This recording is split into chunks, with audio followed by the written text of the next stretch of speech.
Ekiruubirirwa ekyokuna ku biruubirirwa eby'enkulaakulana eby'ekitongole ky'amawanga amagatte ziyite Sustainable Development Goals kyogera ku byenjigiriza eby'omutindo eri buli muntu awatali kusosola nga n'abaliko obulemu obatwalidde.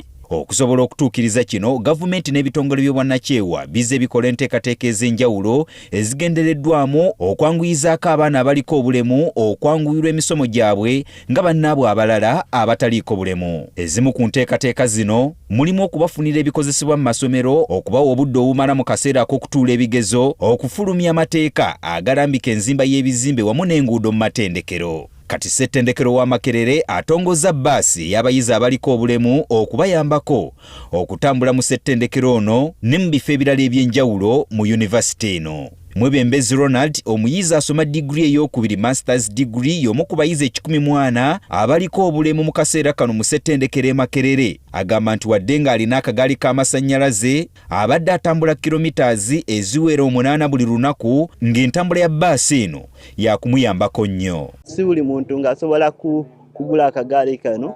Buno bugaali buli expensive, buli mu miliyoni 5 ate abantu tubasobola kuba accessinga. Omuyizi aba ayambibwako kuba bbaasi ebeerawo ne mu kima gy'abeera nemuleeta nemukomyayo. Muganga Titus Jaira, omuyizi ow'omwaka ogusooka, agamba nti bbaasi eno egenda kubayambako okukendeeza ku budde bwe babadde bamala mu makubo nga beeyuna ebibiina. Yunivasite yali yateekawo enteekateeka ey'okutuwa abantu abatuyambako ng'ebasasula, naye bano nabo bantu oluusi bafuna ebizibu ewaka ewaabwe ne bagenda.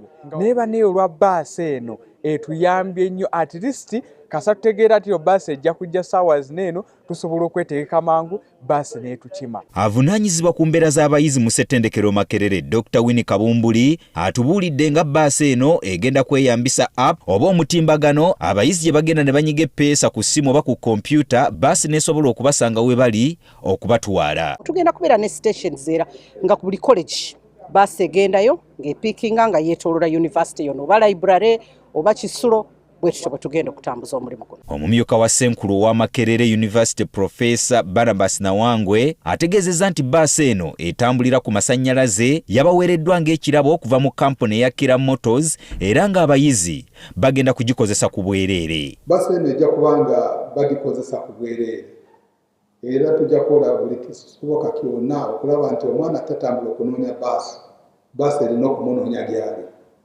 emutwale gy'ayagala okugenda.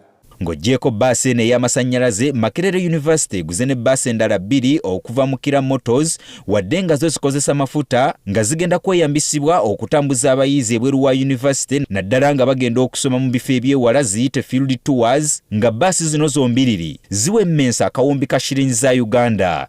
Kalamba, Gerald Damulira, Agafeeyo ku Spark TV.